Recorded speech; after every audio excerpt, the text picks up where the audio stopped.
अब आप सबको पता है कि नीट के लिए बहुत कम टाइम बचा हुआ है आपके पास, और उसी कम टाइम में मतलब सिर्फ 6 महीने हैं आपके पास, और इस 6 महीने में आपको नीट की सारे सिलेबस कंप्लीट करने हैं, पीवाईक्यूज़ करने हैं, रिवीजन करने हैं।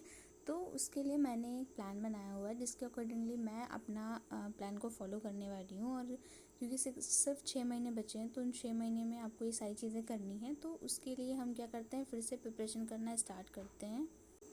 तो जो मैंने प्लान बनाया हुआ है वो प्लान है नवंबर से स्टार्ट करें, 1 नंबर से स्टार्ट करें, आप उसे दिसंबर में या जनवरी तक कंप्लीट कर सकते हो। ठीक है, क्योंकि मैंने बॉटनी में जो है 5 चैप्टर्स लिए हुए हैं, जियोलॉजी में 5 चैप्टर्स लिए हुए हैं, और आपके केमिस्ट्री में मैंने 3 चैप्टर जो लिए हुए हैं वो आपके फिज़िकल केमिस्ट्री से लिए हैं, 2 चैप्टर ऑर्गेनिक से और 2 चैप्टर इनऑर्गेनिक से लिए हुए हैं, और मैंने फ़िज़िक्स के 5 चैप्टर लिए हुए हैं। इट्स मीन कि आपसे मैंने कितने चैप्टर, कम से कम 20-22 चैप्टर्स मैंने अपने नवंबर से दिसंबर तक के लिए लिए हैं। ठीक है, जिसमें से मुझे ये चैप्टर्स कंप्लीट करने हैं। क्या इतने सारे चैप्टर्स कंप्लीट कर पाना इन 2-3 महीने में पॉसिबल होगा? तो मेरे हिसाब से कहेंगे कि अगर आप रेगुलर स्टडी करते हो या रेगुलर आप करते हो, लेक्चर देखते हो, तो हो जाएगा।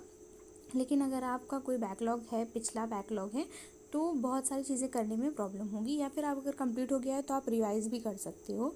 तो मैंने कहाँ स्टार्ट किया, मैंने 1 नवंबर से ये स्टार्ट करने वाली हूँ मैं, और 1 नवंबर से स्टार्ट करने के बाद फिर अगले दिसंबर या जनवरी तक में जब ये ख़त्म हो जाएगा तब मैं आपको बताऊँगी कि मैंने कब स्टार्ट किया था और मैंने कैसे से कंप्लीट किया। तो सबसे इम्पॉर्टेंट ये है कि ये जितने भी लोग यहाँ पे वीडियो देख रहे होंगे, क्या उनमें से जितने भी लोग देख रहे होंगे, क्या उनमें से 1% भी लोग ऐसे होंगे कि जो इसे फॉलो करेंगे, और फॉलो करने के बाद क्या अच्छी तरह से रेगुलर वो स्टडी कर पाएंगे जिस तरह से मैंने इसे बनाया हुआ है। मैंने एक फॉर्मेट बनाया हुआ है, मैं अभी आपको दिखाती हूँ। उस फॉर्मेट से क्या आप पढ़ पाओगे? अगर स्टिल आप पढ़ पाते हो, अगर आप कंप्लीट कर पाते हो, तो ऑफ कोर्स है कि 6 महीने में आपका सिलेबस भी कंप्लीट होगा और आपके पीवाईक्यू भी हो जाएंगे और आप रिवीजन भी कर पाओगे। तो उसके हिसाब से बहुत ज़रूरी है कि पहले तो आप रेगुलर स्टडी करो और फिर कोई एक बैच को ज्वाइन कर लो। जैसे कि मैंने यकीन नीट के लिए यकीन 2.0 बैच लिया है पीडब्ल्यू का, और उसी से मैं पढ़ रही हूँ। तो क्या है कि मेरे एक लेक्चर में मतलब एक चैप्टर ख़त्म होने में कई सारे लेक्चर्स होते हैं, तो लेक्चर्स को मुझे कंप्लीट करना पड़ता है। ठीक है, जैसे कि मतलब एक चैप्टर मैंने लिया तो उसमें मेरे इतने सारे लेक्चर्स हो जाते हैं, तो उसे मुझे कंप्लीट करना है, डीपीपी करनी है, एनसीईआरटी रीडिंग और बहुत सारी चीज़ें ऐसी हैं जिसे कंप्लीट करना है। लेकिन अगर आप स्टार्ट कर रहे हो, आपने कुछ भी नहीं किया है, तो अभी 6 महीने हैं, आराम से करो, कोई जल्दबाजी नहीं है, धीरे धीरे से आपको सारा ही कंप्लीट करना होता है। तो एक मैंने फॉर्मेट बनाया है, उस फॉर्मेट में से ही आपको सारी चीज़ें कंप्लीट करनी होंगी।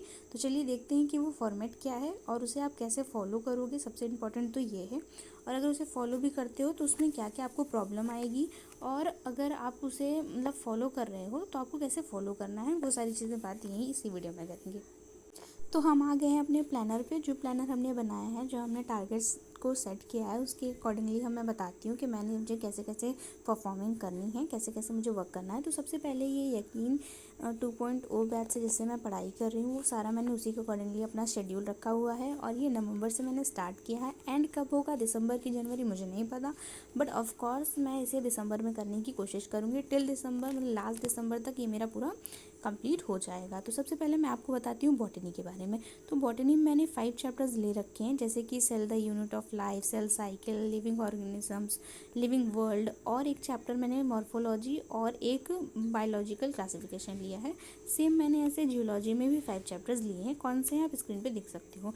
अब आपको इसे कंप्लीट कैसे करना है, तो हर एक लेक्चर के बाद आपको क्या करना है कि आप एक लेक्चर कंप्लीट करोगे, फिर उसकी डीपीपी कंप्लीट करोगे, फिर एनसीईआरटी रीडिंग, फिर फुल चैप्टर डीपीपी रीडिंग करोगे, कट्टर डीपीपी करोगे, और फिर लास्ट में एंड में जब पूरा चैप्टर आपका ख़त्म हो जाएगा तो पूरे चैप्टर के आप पीवाईक्यूज़ करोगे, जो कि 50-60 पीवाईक्यूज़ होते हैं, जैसे पूरे चैप्टर के कॉन्सेप्ट उसमें होते हैं। ठीक है, अब देखो मैंने 10 चैप्टर लिया और यहाँ 1 से 10 ही लिखा हुआ है, लेकिन जो आपके लेक्चर्स होते हैं वो और कई ज़्यादा होते हैं। तो उसे आप कैसे करो, जैसे यहाँ देखो लेक्चर वाले कॉलम में ध्यान से देखना कि जो लेक्चर वाला कॉलम है ना, उसमें मैंने क्या कर रखा है कि पहले तो आप ये वाला देख लो लेक्चर वाले कॉलम में तो आपको करना ही करना है, उसमें टिक करना ही है आपको।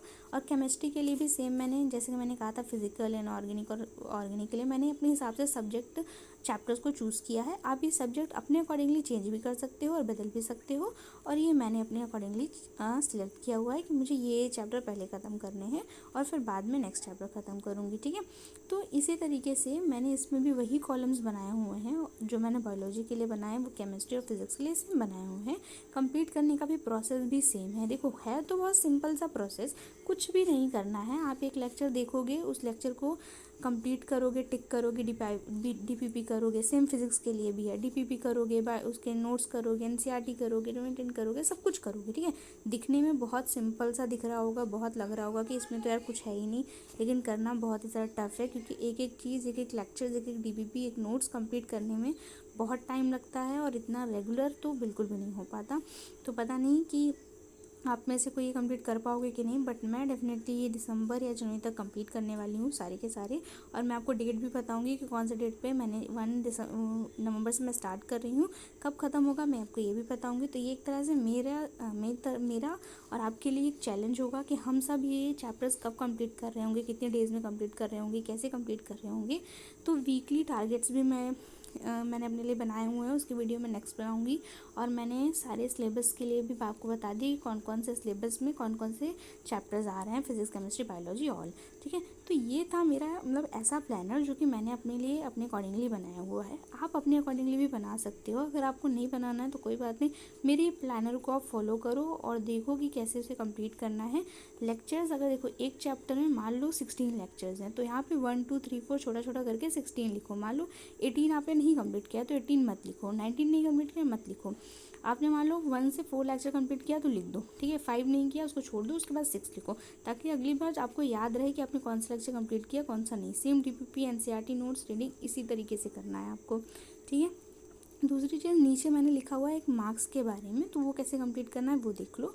जो मार्क्स हैं आपके वो हर एक डीपीपी के बाद नहीं लिखोगे आप, हर एक चैप्टर के फुल चैप्टर के आपको पीवाईक्यू देने पड़ते हैं, ठीक है। उसके बाद आप उसमें जो जो आपके मार्क्स आएंगे वो हर एक चैप्टर्स के आप लिखोगे, ताकि आपको पता चल जाएगा कि आपका कौन सा चैप्टर वीक है और कौन सा चैप्टर स्ट्रॉन्ग है।